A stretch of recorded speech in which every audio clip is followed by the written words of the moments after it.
और इस बीच देश में पाकिस्तानी जासूसों पर स्ट्राइक जारी है। आज यूपी एटीएस ने मोहम्मद हारून और तैफूल को गिरफ्तार किया। यूपी एटीएस इन दोनों केस की जांच कर रहा है। जैसे जैसे पाकिस्तानी जासूस पकड़े जा रहे हैं, वैसे वैसे जासूसी कांड में नए खुलासे भी हो रहे हैं। और जो लेटेस्ट खुलासा है वो है मैडम एक्स के रोल का। मैडम एक्स का जासूसी कांड में आखिर क्या रोल है? ज्योति मल्होत्रा का मैडम एक्स से क्या कनेक्शन है? पूरी डिटेल आप इस रिपोर्ट से समझिए। काले शीशे वाली स्कॉर्पियो कार और पुलिस के पुख्ता इंतजाम के बीच ज्योति की हिसार कोर्ट में पेशी हुई। किसी कैमरे को ज्योति के पास जाने नहीं दिया गया। ज्योति को कोर्ट में कैमरे से बचाकर गाड़ी से नीचे उतारा गया। जब ज्योति मल्होत्रा की हिसार कोर्ट में पेशी हुई तो ज्योति की रिमांड बढ़ा दी गई थी। ज्योति मल्होत्रा को 26 मई तक रिमांड पर भेजा गया है। ज्योति मल्होत्रा की गिरफ्तारी 16 मई को हुई थी। इसके बाद उसे 5 दिन की रिमांड पर भेज दिया गया था और अब फिर से ज्योति की रिमांड मिल गई है।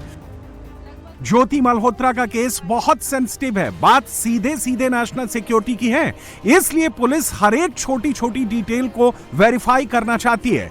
ज्योति के वीडियो ब्लॉग से लेकर उसके मोबाइल फोन और लैपटॉप सब कुछ खंगाल रही है। और जब इस तरीके से डिटेल इन्वेस्टिगेशन होती है तो फिर उसमें टाइम लगता है।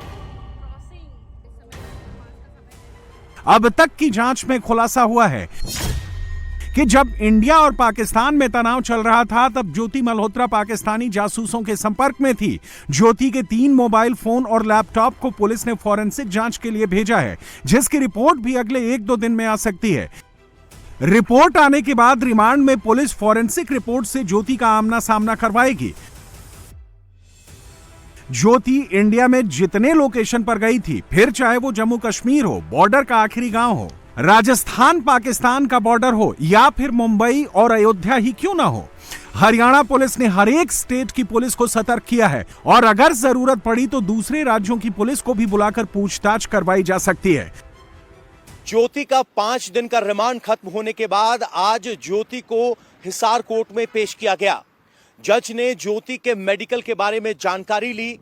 जज के सामने पुलिस की तरफ से दलील दी गई कि ज्योति के 3 मोबाइल और 1 लैपटॉप का फॉरेंसिक डेटा आना अभी बाकी है। साथ ही अलग अलग राज्यों की पुलिस ने हिसार पुलिस से संपर्क किया है। साथ ही पुलिस ज्योति के संपर्क सूत्रों से भी आमने सामने बैठाकर पूछताछ करना चाहती है। इसीलिए 4 दिन के और रिमांड की मांग की गई। पुलिस की दलीलें सुनने के बाद ज्योति मल्होत्रा के रिमांड को 4 दिन के लिए बढ़ा दिया गया। ज्योति मल्होत्रा जासूसी कांड में एक के बाद एक नए खुलासे हो रहे हैं।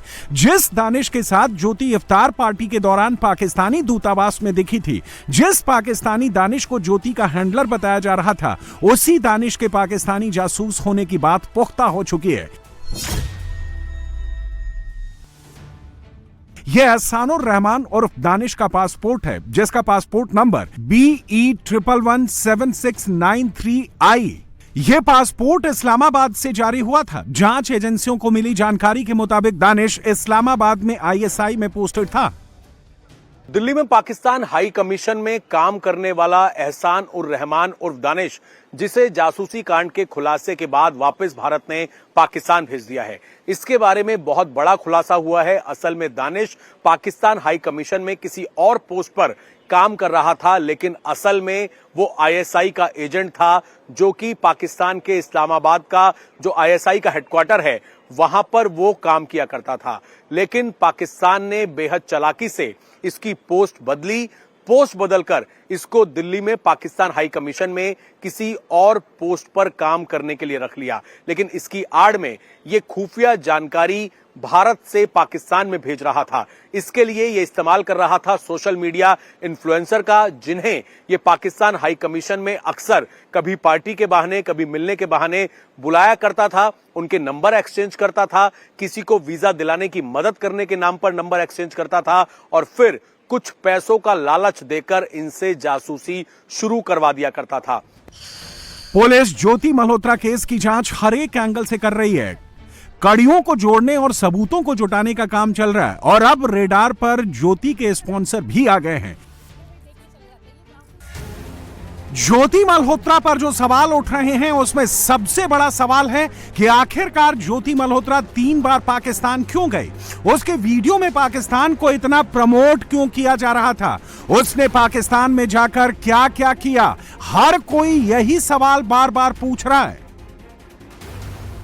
जब हमने ज्योति मल्होत्रा के ट्रेवल विद जो पेज को खंगाला तो हमारे हाथ एक एक्सक्लूसिव वीडियो और कुछ जानकारियां लगी। ज्योति मल्होत्रा और उसका परिवार दोनों कुछ बातों को छिपा रहा है। ज्योति और उसके परिवार में कोई एक सच बोल रहा है। आपको याद होगा कि ज्योति के पिता से पाकिस्तान को लेकर सवाल पूछा गया तो पिता ने क्या कहा था।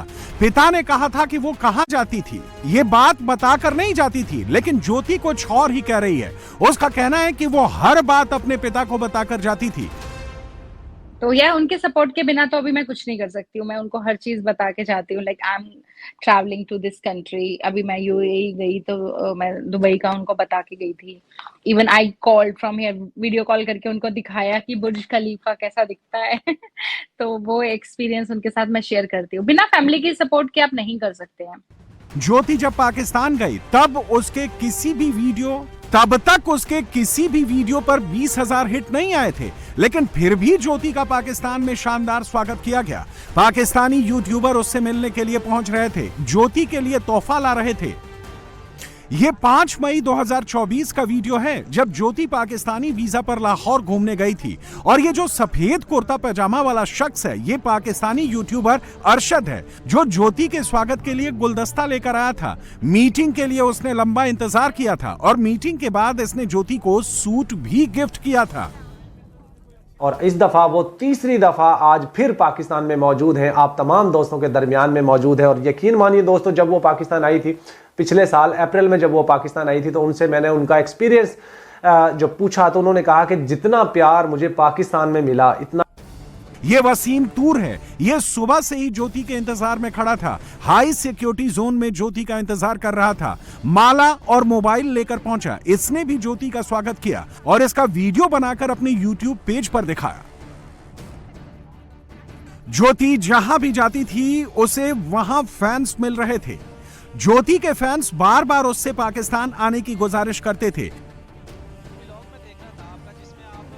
ज्योति पाकिस्तानियों के साथ लाइव करती थी और भारत पाकिस्तान रिश्तों को खराब करने के लिए इंडियन पॉलिटिक्स को ब्लेम करती थी। तो कौन लोग हैं जो नेगेटिविटी फैलाते हैं? कौन लोग हैं ये तो नहीं पता कि कौन लोग हैं, but definitely we are also the part of that. क्योंकि हम लोगों को नहीं पता होता। हमें पॉलिटिकली या मीडिया के थ्रू, सोशल मीडिया जैसे है जो हमें दिखाता है, जो हमारे दिमाग में भरता है, वही चलता आ रहा है सदियों से। आफ्टर पार्टीशन ये चीज कभी ठीक ही नहीं होने को आई। बट मैं चाहती हूँ कि पॉलिटिकल चीजें जो है अगर ठीक होंगी तो ऑफ कोर्स सब कुछ ठीक हो सकता है। पॉलिटिकल बहुत सी चीजें चलती रहती है जिसकी वजह से मतलब नेगेटिविटी रहती ही है लोगों के दिमाग में कि अच्छा वहां पे थोड़ा सा कुछ होगा तो वो हाईलाइट हो जाएगा कि ऐसा हो गया, जो कि नहीं होना चाहिए। क्योंकि हर कोई पांचों जैसे फिंगर्स इक्वल नहीं होती ना, तो हर लोग, हर व्यक्ति, हर पर्सन वैसा नहीं है। दफा इंशाल्लाह आपका ट्रैवल जो होगा पाकिस्तान में वो हम करवाएंगे आपके साथ। तो कैसा एक्सपीरियंस रहा? कितनी कंट्रीज में आपने विजिट किया है अभी तक? अभी मैंने लेटेस्ट मैं दुबई गई थी एंड 7th कंट्री थी वो मेरी। 7 कंट्री हुई है, अभी बहुत ज्यादा नहीं हुई है। मतलब इसी साल में मैंने स्टार्ट किया कि मुझे नेक्स्ट कंट्रीज करनी है। उससे पहले मैंने इंडिया ही एक्सप्लोर किया। और इस साल में मतलब अभी क्या चल रहा है, नवंबर, ठीक है, मतलब 11 मंथ्स में ऑलमोस्ट मतलब 7 कंट्रीज मैंने कर ली है। तो मेरा टारगेट है अभी और भी यूएस, स्पेशली यूरोप, ये सब एक्सप्लोर करने का। ऑल्सो पाकिस्तान आने का फिर से एक बार। सही।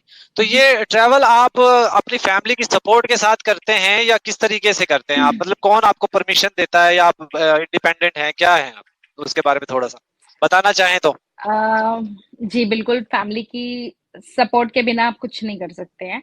स्टार्टिंग में आपने जब मैंने जब स्टेप लिया था, सोचा था कि मैं अपना चैनल स्टार्ट करती हूँ, तो मैंने घर वालों को नहीं बताया कि यार वो लोग क्या परमिशन देंगे कि नहीं इतना ट्रैवल करने की। क्योंकि आपको ट्रैवलिंग कंटेंट बनाने के लिए फ्रीक्वेंट ट्रैवल भी करना पड़ता है। तो वैसा तो नहीं था कि बताऊं, मैं इतनी हिम्मत नहीं थी, बट जब लगा कि हाँ अब मेरा चैनल चल रहा है and I am earning from my channel, तो मैंने अपनी फैमिली को भी इन्वॉल्व किया। पाकिस्तान का सफर आपने शुरू किया, पहले तो आप आए थे गुरुद्वारा साहब पे आए थे, वहां पे करतारपुर साहब पे आए थे, तो जी। उसके बाद आपने पाकिस्तान एंट्री किया वाघा बॉर्डर से, तो आपको डर नहीं लगा?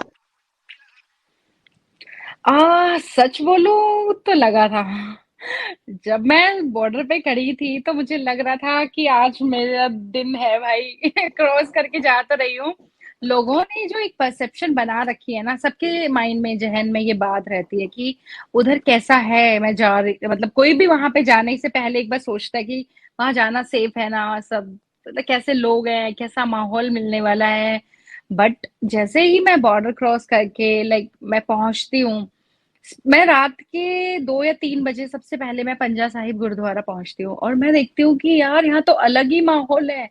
मतलब पाकिस्तानी लोग थे वहां पे और वो लोग इतना लिटरली एंजॉय कर रहे हैं, हम लोगों को वेलकम कर रहे हैं कि आप इंडिया से आए हैं। हम मतलब प्यार और इतना अच्छे से दिल से कहते हैं ना, वार्म वेलकम किया। मतलब देख के मैं तो सोचा ही नहीं था कि ऐसा भी पार्ट एक पाकिस्तान में बसता है। और वो मैं बस ये हो गया कि अब ये जो चीज मैं खुद देख रही हूँ ना, वो लोगों तक कैसे पहुंचाई जाए, दिमाग में कैसे लाई जाए कि हाँ ऐसा भी कुछ एक और दूसरी जो हमारे दिमाग में है ना, वो मुल्क कुछ और भी है, यहाँ पे देख सकते हो आप। वो मेरे कैमरे के थ्रू मैं दिखाने की कोशिश की है मैंने। मुझे कराची से, मुझे इस्लामाबाद से, केपीके से, खैबर पख्तूनख्वा, हर जगह से मुझे कमेंट सेक्शन में ढेर सारा प्यार आता है। तो मुझे लगा कि ये भी एक अलग फेज है, एक अलग। ज्योति जब भी पाकिस्तान जाती थी तो उसको वीवीआईपी ट्रीटमेंट मिलती थी। वो हाई सिक्योरिटी जोन में पुलिस बलों से जाकर बात करती थी। ज्योति सिर्फ मरियम नवाज से ही नहीं मिली, बल्कि अपने पाकिस्तान दौरे में वो पीओके के दूसरे सिख नेताओं से भी मिल चुकी है। ज्योति पाकिस्तान में वो हर काम आसानी से करती थी जो किसी दूसरे देश से आए लोगों के लिए करना मुमकिन नहीं था। दावा किया जा रहा है कि ज्योति पाकिस्तान में जो कुछ कहती थी, जो दिखाती थी, जो भी बोलती थी, वो सब पाकिस्तानी खुफिया एजेंसी आईएसआई के इशारे पर होता है। यही वजह है कि पाकिस्तान के लिए जासूसी के आरोप में 10 से ज्यादा लोग पकड़े गए हैं, लेकिन पाकिस्तान में सिर्फ ज्योति ही चल रहा है। ज्योति के लिए पाकिस्तान में चीख पुकार मची हुई है। ज्योति मल्होत्रा जब लाहौर आई थी तो उनसे हमने भी मुलाकात की थी, जस्ट 1-2 मिनट के लिए, और जत्थे में थी वो, और गुरुद्वारे के अंदर हमारी मुलाकात हुई। मैं आप लोगों को बड़ी जिम्मेदारी के साथ ये चीज़ें बता रहा हूँ कि ज्योति मल्होत्रा इनोसेंट हैं।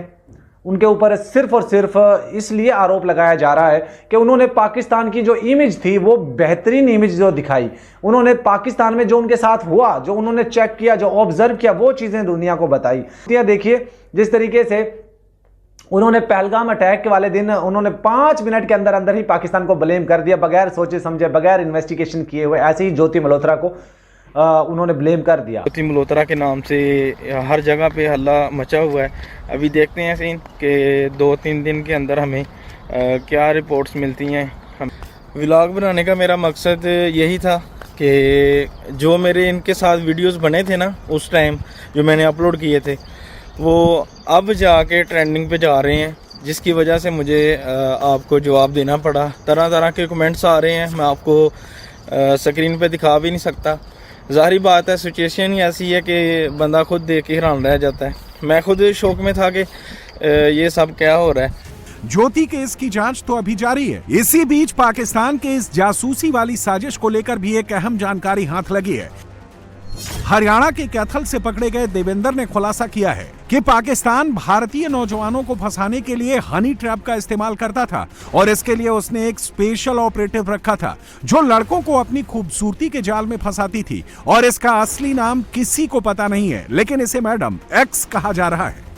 जासूसी कांड में हनी ट्रैप को एक बहुत बड़ा हथियार बनाया गया। असल में कैथल से गिरफ्तार हुआ जासूस के आरोप में देवेंद्र सिंह ढिल्लों से जब पुलिस ने पूछताछ की तो बेहद चौंकाने वाला खुलासा हुआ। असल में मैडम एक्स के जरिए कई सोशल मीडिया इन्फ्लुएंसर को हनी ट्रैप का शिकार बनाया गया और उसके बाद उन्हें जासूसी के धंधे में जबरदस्ती धकेला गया। देवेंद्र सिंह ढिल्लों ने यह बताया कि वो तकरीबन 3000 लोगों के जत्थे के साथ करतारपुर गया था। वहां पर उसकी मुलाकात विक्की नाम के एक शख्स से हुई। विक्की पाकिस्तान की आईएसआई के लिए काम करता था, लेकिन उसने ये बात देवेंद्र सिंह ढिल्लों से छिपाई और फिर लाहौर में अपने एक साथी अरसलान से उसकी मुलाकात करवाई। अरसलान भी पाकिस्तान की खुफिया एजेंसी आईएसआई के लिए काम किया करता था। इनकी बातचीत हुई और होटल के कमरे के अंदर लाहौर में अरसलान की एक महिला साथी वहां पर पहुंची। देवेंद्र सिंह ढिल्लों से उसने बातचीत की, दोनों की दोस्ती हुई, नंबर एक्सचेंज हुए और फिर प्यार मोहब्बत की बातें शुरू हो गई। इसी बीच कुछ ऐसा हुआ कि ये जो महिला दोस्त थी मैडम एक्स, उसने देवेंद्र सिंह ढिल्लों को ब्लैकमेल करना शुरू कर दिया और ये धमकियां देनी शुरू कर दी कि वो भारतीय एजेंसीज को उसके बारे में जानकारी दे देगी। उसके बाद देवेंद्र सिंह ढिल्लों से जबरदस्ती भारत के खिलाफ जासूसी करने के लिए उसे मजबूर किया गया।